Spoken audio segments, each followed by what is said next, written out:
एक दिन आचार्य चाणक्य टहलते टहलते एक नदी किनारे बैठे। पास में चंद्रगुप्त बैठा था, शांत लेकिन उलझा हुआ। चाणक्य ने पूछा, क्या सोच रहे हो पुत्र? चंद्रगुप्त बोला, गुरुदेव, क्या हर बात दिल में रखना ठीक होता है? कभी कभी लगता है अगर सब कुछ कह दूं तो हल्का हो जाऊंगा। आचार्य मुस्कुराए और बोले, पुत्र, यही सोच सबसे बड़ा धोखा है। ये संसार उन लोगों को सबसे ज्यादा तोड़ता है जो दिल साफ रखते हैं पर जुबान ढीली, जो हर बात, हर भावना, हर योजना, हर दुख बिना सोचे सामने वाले को बता देते हैं। याद रखो, जैसे तिजोरी में धन बंद रहता है, वैसे ही कुछ बातें दिल में रखना ही समझदारी होती है, तो जीवन धन्य हो जाता है। बोलना हर किसी के बस की बात होती है, लेकिन चुप रहना एक कला है, और जो इस कला में माहिर हो जाए, दुनिया उसका कुछ नहीं बिगाड़ सकती। आचार्य ने गहरी सांस लेते हुए कहा, आज मैं तुम्हें वो 7 बातें बताऊंगा जो चाहे कोई कितना भी अपना लगे, उन्हें कभी किसी से नहीं बताना चाहिए, क्योंकि अगर ये बातें बाहर आ गई तो दुनिया तुम्हें तुम्हारे ही शब्दों से हराएगी। तो चलो, मैं तुम्हें बताता हूँ वो 7 गुप्त बातें, जिन्हें अगर तुमने छुपा लिया तो जिंदगी में परेशानी दूर दूर तक भटकती भी नजर नहीं आएगी। पहली बात, घर परिवार की समस्याएं किसी को मत बताओ। आचार्य चाणक्य ने कहा, जीवन की सबसे पहली नीति यही है कि अपने घर की परेशानियां कभी भी बाहर वालों को मत बताओ। चाहे झगड़ा हो, मतभेद हो या कोई निजी तकलीफ, उसे घर के बाहर जाहिर मत करो। एक बार एक शिष्य रोता हुआ आया और बोला, गुरुदेव, मेरे घर में झगड़ा हुआ, पिताजी माँ पर चिल्ला रहे थे और भाई गुस्से में घर छोड़ गया। मैंने ये बात अपने दोस्तों को बता दी। चाणक्य ने गंभीर स्वर में कहा, पुत्र, जब तुम अपने घर की दरारें बाहर दिखाते हो तो लोग उन्हें जोड़ने नहीं और अधिक फाड़ने लगते हैं। लोग करुणा नहीं, कथा चाहते हैं। फिर उन्होंने एक कहानी सुनाई। एक गांव में 2 भाई रोज झगड़ते थे। एक दिन बड़े भाई ने पंचायत में छोटे भाई की बुराई कर दी। नतीजा, पूरे परिवार की इज्जत गिर गई। लोग बच्चों से दूरी बनाने लगे। घर की बात बाहर निकली नहीं कि संबंधों की मर्यादा भस्म हो जाती है, विश्वास चकनाचूर होता है और लोग तुम्हारे दुख को शस्त्र बना लेते हैं। चाणक्य बोले, घर का झगड़ा अगर बाहर गया तो वह घर की नींव डगमगा देता है। संबंध यदि बाहरी दृष्टि में आए तो उनका मान मिट जाता है। इसलिए चाहे हालात कितने भी बिगड़े, अपने घर की बातों को केवल अपनों तक ही सीमित रखो, क्योंकि बाहर की दुनिया मरहम नहीं, व्रण पर लवण छिड़कती है। दूसरी बात, अपनी कमाई या धन का खुलासा कभी मत करो। आचार्य चाणक्य ने गंभीर स्वर में कहा, दूसरी ओर बेहद महत्वपूर्ण नीति यह है कि अपनी आमदनी, अपनी संपत्ति या जो कुछ भी तुमने कमाया है, उसका बखान कभी किसी से मत करो। एक बार की बात है, मगध के एक राजा ने अपने दरबार में गर्व से अपने खजाने की झलक सबको दिखाई। सोने के सिक्कों से भरे कमरे, अनमोल रत्न और ढेर सारी संपत्ति सबके सामने रख दी। कुछ ही दिनों में क्या हुआ, पड़ोसी राज्य ने हमला कर दिया और वही खजाना लूट कर ले गया। चाणक्य बोले, धन जितना गुप्त हो उतना ही सुरक्षित होता है। उसकी दिखावट करना, अपने आप को चोरों और जलने वालों के सामने खड़ा करना है। फिर उन्होंने शिष्यों से पूछा, पुत्रों, क्या तुमने कभी देखा है कि अमीर लोग अपनी सच्ची कमाई सबको बताते हैं? नहीं, क्योंकि वे जानते हैं जहां अधिक लोग जान गए वहां जरूरतें, लोभ और संकट भी बढ़ते हैं। अगर किसी को लग जाए कि तुम अच्छी आमदनी करते हो तो कुछ लोग मदद के बहाने पास आएंगे, कुछ तुम्हें नीचे दिखाने के अवसर खोजेंगे और कुछ तो सिर्फ इसलिए द्वेष करने लगेंगे क्योंकि तुम्हारे पास वह है जो उनके पास नहीं। चाणक्य ने स्पष्ट शब्दों में कहा, धन का सबसे बड़ा रक्षक उसका छिपा होना है। अगर सबको तुम्हारे धन की जानकारी हो जाए तो लोग तुम्हारे मन की शांति भी छीन लेंगे। इसलिए याद रखो, अपनी कमाई को ढंका रखो जिससे मन स्थिर और निश्चिंत रहे, क्योंकि जो धन दिखाया गया वही या तो लूट का कारण बनता है या जलन का। तीसरी बात, अपनी भविष्य की योजनाएं गुप्त रखो। आचार्य चाणक्य ने तीसरी नीति बताते हुए कहा, पुत्रों, जब तक कोई योजना पूरी न हो जाए उसे अपने मन के अंदर ही रहने दो।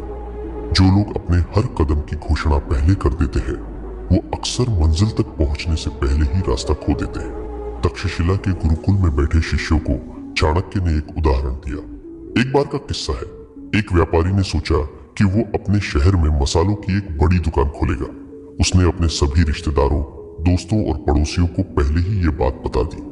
अगले ही हफ्ते एक चालाक आदमी ने उसकी बात सुनकर उसी जगह उसी तरह की दुकान खोल दी और बाजार पर कब्जा कर लिया। जब व्यापारी पहुंचा तब तक देर हो चुकी थी। चाणक्य बोले, हर विचार एक बीज होता है। अगर उसे बोने से पहले ही सबको बता दोगे तो कोई उसे मसल देगा या तुमसे पहले फल ले जाएगा। योजना की असली शक्ति उसकी चुप्पी में होती है। उन्होंने आगे कहा, ध्यान रहे, तैयारी का समय दिखाने का नहीं होता। काम पूरा होने के बाद ही बोलना चाहिए। जब तक सफर चल रहा हो तब तक चुप रहो। तुम्हारा इरादा, दिशा और अगला कदम, ये सब तुम्हारे अपने होते हैं। इन्हें सबके सामने लाकर तुम बेवजह का बोझ और आलोचना अपने सिर ले लेते हो। आज की दुनिया में भी यही नीति लागू होती है। कोई नया काम शुरू करना है, कोई योजना मन में है, व्यापार शुरू करना है या नौकरी बदलनी है, तब तक किसी से मत कहो जब तक वह काम पूरा न हो जाए, क्योंकि ये दुनिया न तो योजना की रक्षा करेगी न ही असफलता की जिम्मेदारी उठाएगी। चौथी बात, अपनी कमजोरियां किसी को मत बताओ। आचार्य चाणक्य ने गंभीर स्वर में कहा, पुत्रों, जिस दिन तुमने अपनी कमजोरी किसी और को बताई उसी दिन तुमने हार की पहली सीढ़ी चढ़ ली। तक्षशिला के गुरुकुल में एक दिन एक शिष्य ने पूछा, गुरुदेव, अगर हम किसी अपने को अपनी पीड़ा, डर या कमजोरी बता दें तो क्या वो हमें समझेगा नहीं? चाणक्य मुस्कुराए और बोले, अपने अक्सर तब तक साथ होते हैं जब तक तुम्हारी ताकत उन्हें फायदा देती है, लेकिन जैसे ही तुम्हारी कमजोरी सामने आती है वही लोग या तो दूर हो जाते हैं या पीठ पीछे वार करते हैं। उन्होंने एक कहानी सुनाई। एक योद्धा था जो तीरों से डरता था। उसने अपने सबसे करीबी साथी से कहा, अगर युद्ध में तीर चलने लगे तो मुझे पीछे कर देना, मुझे डर लगता है। कुछ समय बाद वही साथी शत्रु से जा मिला और युद्ध में सबसे पहले तीर उसी योद्धा की ओर चलवाए, क्योंकि उसे पता था कहां वार करना है, और वह योद्धा बिना लड़े धराशायी हो गया। चाणक्य बोले, कमजोरी तब तक ताकत है जब तक केवल तुम्हें पता हो। जिस दिन वह किसी और को पता चल गई, वह तुम्हारे विरुद्ध सबसे तेज अस्त्र बन जाती है। उन्होंने चंद्रगुप्त की ओर देखकर कहा, राजा वही होता है जो अपने डर को तलवार में छिपा ले और चेहरे की मुस्कान में अपने घावों को भी छुपा ले।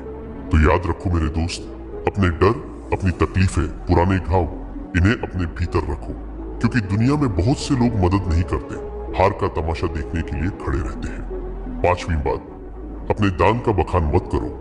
आचार्य चाणक्य मुस्कुराए और बोले, पुत्रों, जो दान जुबान से बोला जाए वो पुण्य नहीं, अहंकार का प्रदर्शन होता है। गुरुकुल में बैठे शिष्यों ने प्रश्न किया, गुरुदेव, अगर हमने किसी गरीब की मदद की, किसी भूखे को भोजन दिया या किसी छात्र को शिक्षा के लिए सहायता दी, तो क्या ये बताना गलत है? चाणक्य ने शांत स्वर में कहा, जब तुम दान करते हो और फिर उसी का प्रचार करते हो तो वह मदद नहीं रह जाती, वो तुम्हारे घमंड को बढ़ाने का तरीका बन जाती है। उन्होंने चंद्रगुप्त को संबोधित करते हुए कहा, एक बार एक राजा ने दरबार में घोषणा की, मैंने इस वर्ष 100 गाय ब्राह्मणों को दान दी है। लोगों ने तालियां बजाई, पर उसी रात सपने में उसे एक वृद्ध ब्राह्मण मिला और बोला, राजन, आपने जो दिया वो पुण्य नहीं बना, क्योंकि आपने उसका बखान कर दिया। दान तभी फलदायक होता है जब वह छुपा हो। चाणक्य ने स्पष्ट शब्दों में कहा, दाएं हाथ से दिया गया दान अगर बाएं हाथ को भी पता चल जाए तो वह भी अधिक हो जाता है। फिर उन्होंने एक सूत्र बताया, दान वह दीपक है जो अंधेरे में जलता है, उसे कोई देखे या न देखे, उसका उजाला एक दिन लौट कर आता है। इसलिए मेरे दोस्त, अगर तुमने सच में किसी की मदद की है तो उसे दुनिया को बताने की जरूरत नहीं है। जो सच्चे दिल से दिया गया है वह ऊपर तक पहुंचता है, बाकी सब बस दिखावे की बात है। छठी बात, अपमान और हार की कहानियां कभी मत सुनाओ। आचार्य चाणक्य ने शिष्यों की ओर देखते हुए गहरी बात कही, पुत्रों, जीवन में हर कोई कभी न कभी हारता है, अपमान झेलता है, लेकिन उस हार को बार बार दोहराते रहना खुद अपने जख्मों को उधेड़ने जैसा है। उन्होंने चंद्रगुप्त की ओर देखा और बोले, एक योद्धा ने युद्ध में हार का सामना किया। उसने हर गांव में जाकर कहा, मैं हार गया, मुझे धोखा दिया गया, मेरे साथ अन्याय हुआ। कुछ लोगों ने सहानुभूति जताई, लेकिन अधिकतर ने उसे हंसी का विषय बना दिया, और जब वह फिर मैदान में उतरा तो सब पहले से ही उसकी हार देखने का इंतजार करने लगे। चाणक्य ने कहा, अगर तुमने कभी अपमान सहा है तो उसे अपनी ताकत में बदलो, सीख लो, पर उसे ढोल की तरह मत बजाओ। दुनिया चतुर है, वो तुम्हारे दुखों पर रोएगी नहीं बल्कि उन्हें याद रखेगी। उन्होंने एक सूत्र सुनाया, अपमान को याद मत करो, उसे अपने भीतर शक्ति में बदलो। जब तुम अपने दुख को सबके सामने लाते हो तो वे लोग जो पहले ही तुमसे जलते हैं उसी को तुम्हारे खिलाफ इस्तेमाल करते हैं। और याद रखो, दुनिया तभी विश्वास करती है जब तुम अपनी ताकत दिखाते हो, न कि तब जब तुम अपने टूटने की कहानियां सुनाते हो। तो मेरे भाई, अगर कभी हारो तो दुनिया से मत कहो मैं हार गया, खुद से कहो अब और मजबूती से खड़ा होना है। सच्चा विजेता वही होता है जो गिरकर भी बिना कुछ कहे फिर से खड़ा हो जाता है और अपनी चुप्पी से सबको चौंका देता है। सातवीं बात, अपनी भावनाएं जैसे क्रोध, मोह या पीड़ा कभी किसी के सामने मत खोलो। आचार्य चाणक्य ने सभी शिष्यों की ओर देखा और गंभीर स्वर में बोले, मनुष्य का सबसे बड़ा रहस्य उसका मन होता है और जो हर किसी के सामने अपना मन खोल देता है वह सबसे पहले टूटता है। उन्होंने कहा, जब तुम रोते हो, क्रोधित होते हो या मोह में फंसते हो और इन्हें दूसरों से साझा करते हो तो लोग सहानुभूति नहीं, गणना करते हैं। वे सोचते हैं कि तुम्हारी कमजोरी कहाँ है और कैसे तुम्हें वहीं से तोड़ा जा सकता है। अगर तुमने किसी से कहा कि तुम किससे नाराज हो तो वो बात तुम्हारे शत्रुओं तक पहुंच सकती है। अगर तुमने किसी को बताया कि तुम किससे मोह रखते हो, वही लोग उस मोह को तोड़ने की कोशिश करेंगे। और अगर तुमने अपनी पीड़ा जाहिर की तो लोग उसका हल नहीं, फायदा सोचेंगे। फिर चाणक्य ने समझाया, भावनाएं भी उसी तरह होती हैं जैसे धन, जो सबके सामने आ जाए उसका मूल्य घट जाता है, पर जो भीतर सहेज ली जाए वही ताकत बनती है।